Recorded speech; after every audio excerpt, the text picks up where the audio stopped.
ഏകദേശം ഒരു 1.5-2 വർഷത്തിന് മുൻപ് മോഷണം പോയൊരു മൊബൈൽ ഫോണാണ് ചേട്ടൻ്റെ ഇപ്പം ഈ ഏറ്റുവാങ്ങുന്നത്.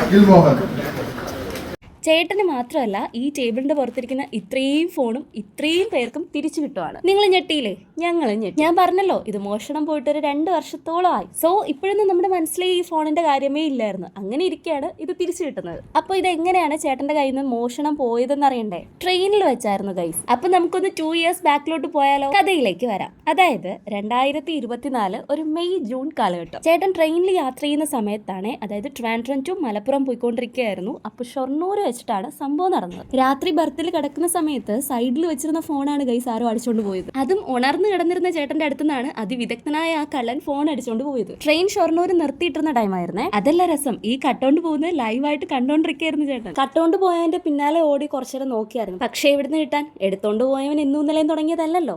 അന്ന് തന്നെ ഷൊർണൂരിലെ സ്റ്റേഷനിൽ കംപ്ലൈന്റ് കൊടുത്തിട്ടുണ്ടെങ്കിലും നമ്മുടെ മനസ്സിൽ ഇത് പോയെന്ന് തന്നെയാണ്. ഇനി ഇത് എവിടുന്ന് കിട്ടാൻ? അങ്ങനെ ഇരിക്കുകയാണ് ചേട്ടന് കോള് വന്നത്, സംഭവം കിട്ടിയിട്ടുണ്ടെന്ന്. അതും 2 വർഷമായപ്പോൾ. ഞങ്ങൾ കിട്ടില്ല എന്ന് ഉറപ്പിച്ച ഫോൺ കണ്ടെത്തി തന്നതിന്റെ ഫുൾ ക്രെഡിറ്റ് നമ്മുടെ കേരള പോലീസിനും RPF-നും സൈബർ സെല്ലിനുമാണ്. ഇത്രയും ദിവസങ്ങൾ കഴിഞ്ഞു പോയതുകൊണ്ട് ഫോണിന്റെ ഓണേഴ്സ് ആയിട്ടുള്ള നമ്മുടെ മനസ്സിൽ നിന്ന് ഇതൊക്കെ പോയിട്ടുണ്ടായിരുന്നെങ്കിലും പോലീസും RPF ഒന്നും അത് വിട്ടിട്ടുണ്ടായിരുന്നില്ല. സ്റ്റിൽ ആ കിട്ടുന്ന സമയം വരെ അതിനെ ഫോളോ ചെയ്യുന്നുണ്ടായിരുന്നു. മോഷണം പോയ ഫോൺ 2 വർഷത്തിന് ശേഷം കിട്ടുക എന്നുള്ളത് അതിശയം തന്നെയാണ്. അതിന്റെ ഫുൾ ക്രെഡിറ്റ് അവർക്കുള്ളതാണ്. ഫോൺ തിരിച്ചു കിട്ടി എന്നുള്ള കോൾ വന്നതിന് ശേഷം എറണാകുളം സൗത്ത് പോലീസ് സ്റ്റേഷനിൽ പോയി നമുക്ക് കളക്ട് ചെയ്യണമായിരുന്നു. അവിടെ വെച്ചിട്ട് തന്നെയായിരുന്നു ഈ മീറ്റിംഗ്. ഫൈനലി കുറച്ച് കേടുപാടുകളോടുകൂടി നമുക്ക് ഫോൺ കയ്യിൽ കിട്ടിയിട്ടുണ്ട്. ഫോണിന്റെ ബാക്ക് സൈഡും ഡിസ്പ്ലേക്കും നല്ല രീതിയിലുള്ള ഡാമേജ് ഉണ്ട്. ഏതായാലും നിങ്ങൾക്ക് ആർക്കെങ്കിലും ഇങ്ങനെ ഒരു അനുഭവം ഉണ്ടായിട്ടുണ്ടെങ്കിൽ എന്തായാലും കമന്റ് ചെയ്യുക. ബൈ.